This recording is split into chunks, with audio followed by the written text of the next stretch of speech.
The fighter pilots from the Vietnamese People's Air Force and the United States Air Force both had different combat experiences with which they entered the war. USAF pilots, for example, underwent training and used tactics which were rooted in the experience of the Second World War and the Korean War. One of them was Cole Robin Olds, who destroyed 13 German aircraft during World War II with his P-38 Lightning and P-51 Mustang. And yes, this is the guy. He looks like the most American Sigma pilot I've ever seen. Probably screams freedom and makes eagle sounds while sleeping. Anyways, another pilot was Cole Vermont Garrison, who also shot down several German aircraft during World War II and 10 MiG-15s in Korea in 1953. Imagine losing to a guy named after a state famous for maple syrup. As late as 1972, there were still a few old head aces from the Korean War serving in Vietnam in the USAF, but by then they were exceptions. Because the USAF was in need of many pilots, the process of training new ones was simplified and shortened. Therefore, many pilots were much younger and came from replacement training units, short RTUs. Now you might think that RTUs weren't a thing anymore during the Vietnam War because they were disbanded in the spring of 1944 and stopped existing in 1945. Well, we're not talking about quite the same thing here. From what I found out, RTUs were exclusive to F-4 pilots during the Vietnam War. In those units were pilots being trained to replace other F-4 pilots in Vietnam after they finished their one-year tour of duty. That's because USAF policy made crews rotate after flying 100 missions or being in South Vietnam for 1 year. A problem was that new pilots were not trained well enough in air-to-air skills. From 1967 onwards, RTUs were just quickly pushing out new pilots to fill the gaps. Those new pilots mainly came from overstaffed Strategic Air Command bomber squadrons or transport units. They assumed that any USAF pilot could fly any type of aircraft after some quick transitional training. Spoiler alert, they couldn't. And so many pilots who weren't actually qualified to fly fighter jets ended up flying fighter jets. It was like throwing a toddler into a swimming pool and hoping for the best. Shockingly, this strategy didn't go well in combat, leaving their units to wonder if they were actually better off with the toddlers. Since the Korean War, air combat had changed a lot, so much that the USAF didn't put much importance on dogfighting skills and basically removed dogfighting training from their whole program. Instead, they equipped their fast jets with a bunch of missiles to engage enemy jets at distances where the enemies couldn't use their guns. Their design philosophy put most of its focus on speed, altitude and weapons load rather than close combat and maneuverability. So fighters basically served as missile-armed interceptors or strike fighters. Fighter versus fighter training with jets like the F-4 was deemed unnecessary and dangerous, and so crews were discouraged or even banned to practice air combat. Although informal air combat maneuvering did happen, these exercises provided no realistic preparation to fight Soviet jets and Vietnamese pilots. But this changed when the Americans found out they would face MiGs in Vietnam. F-4 and F-105 crews were in for a very bad time if they had to dogfight with MiGs. Therefore, the USAF initiated a limited program called Feather Duster, which was run in 1965. This program questioned the USAF's fighting wing combat formation, which they had borrowed from the Luftwaffe. In this formation, there would be one flight leader called the shooter and 3 other aircraft in close formation with him, protecting his tail. Those 3 were usually denied kill opportunities.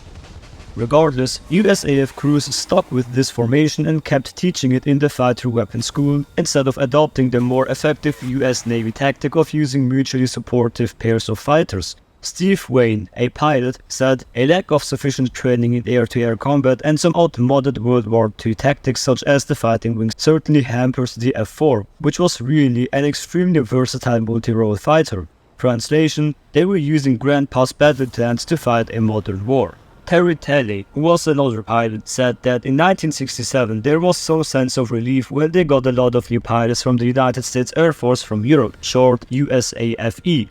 That relief came from the fact that in Europe, these guys actually trained with the guns and had some experience with the previous F-100 and F-105 jets, although some training still had to be done because these pilots would have to fight against MiG-21s, which could shoot air-to-air missiles, and MiG-17s, which had guns. So it was basically a crash course on how not to die in a flying metal coffin.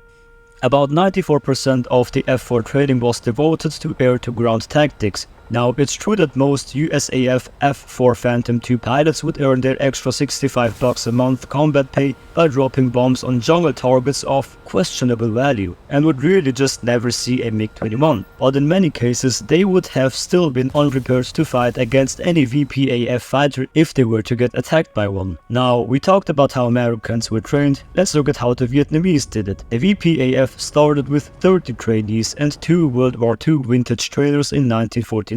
In 1956, 30 students began fighter training in MiG-15s. They started building an airfield in Yen Bai in 1958 and would finish its construction in 1964. An Air Force training school was established in 1959 with a small number of Yak-18s and MiG-15s. 50 pilots started MiG-17 conversion training in the USSR in 1960, with 30 others receiving instruction in China on 40 MiG-17 and MiG-15 UTI jets donated by Russia in 1962. The VPAF's first fighter regiment was the 921st Sao Dao. It was established on February 3, 1964 at Mong Tu in China. It soon moved to Noi Bai, north of Hanoi, which is the capital city of Vietnam. After a brief preparation period, these fresh green pilots were thrown into combat against the Americans just over a year later. Unlike the Americans, Vietnamese pilots did not undertake fixed tours of duty. They instead fought through the entire war, assuming they didn't get killed first. The first cadre of pilots was selected from well-educated Army or Navy officers with strong nationalistic motivations and, ideally, some experience in fighting the French. So basically, they picked the guys who were smart, patriotic, and had already practiced shooting at baguettes. Fact is, the VPAF was definitely not a peasant air force as many Americans expected, but it's true that the North Vietnamese economy held the VPAF under some constraints. Communist economy is interesting because apparently most Vietnamese pilots flew a jet before even driving a car. Now, as I said before, strong nationalism was very important, so much that many quite promising students were rejected because they couldn't present enough Vietnamese nationalism to their mentors. Another aspect the Vietnamese were very strict about were the strength of pilots. Because unlike American fighter jets, MiGs did not have the advanced controls, which meant the pilot needed to use a good amount of his strength to perform maneuvers, especially at high speeds. For the average, rather thin Vietnamese, these requirements were hard to meet. Besides that, recruits needed a completed secondary education, and most students learned enough Russian to follow basic instructions and understand the fundamentals of MiG manuals. But translators were always welcomed. In teaching, everything had to be done strictly by the book, and they did not tolerate any wild blue yonder fighter pilot mentality, although some pilots seemed to forget that when they first went into combat.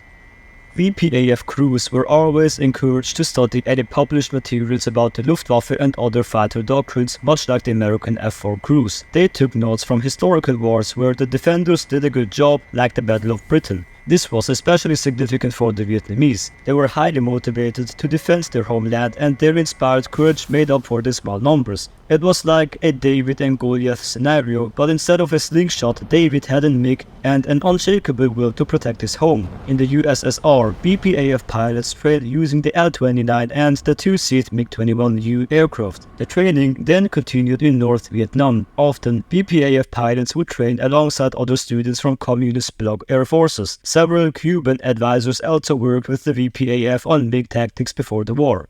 Suitable training aircraft were hard to find in North Vietnam throughout the whole war. Therefore, most instructional flying took place abroad. VPAF MiG pilots took up 5 years to complete their conversion while flying with Chinese instructors at bases near Beijing. Throughout the war, there were some reports of US pilots seeing Russian pilots flying combat missions for the Vietnamese, but these allegations were denied by the Vietnamese. Vietnamese national pride probably would have prevented Russians from doing anything else other than advising them. The first MiG-21s appeared with the 921st ER, which was the unit with the most experienced MiG-17 pilots. The regiment began operational flying with the jet in January 1966. The same unit took another 13 pilots 6 months later. By the end of 1966, the first MiG-21 pilot was to be trained inside North Vietnam. Don Va De, a VPAF pilot, had shot down an F-105D. Can Kok, one of the most capable pilots in the squadron, was accompanying him on that mission. The VPAF was a small air force, so losses hit hard. Sometimes an entire squadron of 8 MiGs could be lost in just a few days. VPAF pilots definitely thought that the Americans had superior training and equipment, often facing 6-to-1 odds. so the Vietnamese pilots had to minimize their exposure to American firepower.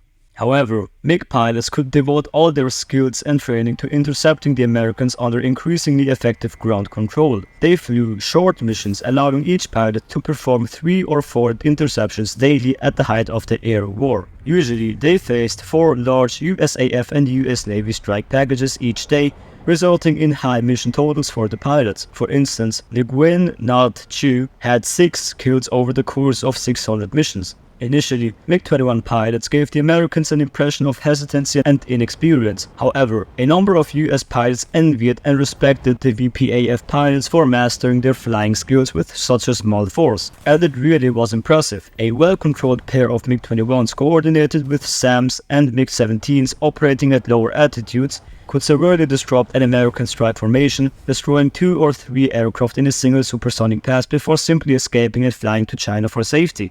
Basically, shoot-as-good tactics with airplanes, leaving the Americans wondering if they just fought a jet or a ghost. During the 4-year bombing pause, the VPAF grew its MiG-21 force from 38 to 94 jets. By the end of 1971, all pilots had switched to MiG-21 PFM or the advanced MiG-21 MF. Airfield runways were extended and fortified to withstand air attacks better. However, most MiG bases were heavily damaged by bombing raids during Linebacker 1 in May 1972. Forward bases were set up within an expanded GCI network to help MiG pilots achieve their main goal, shooting down a B-52.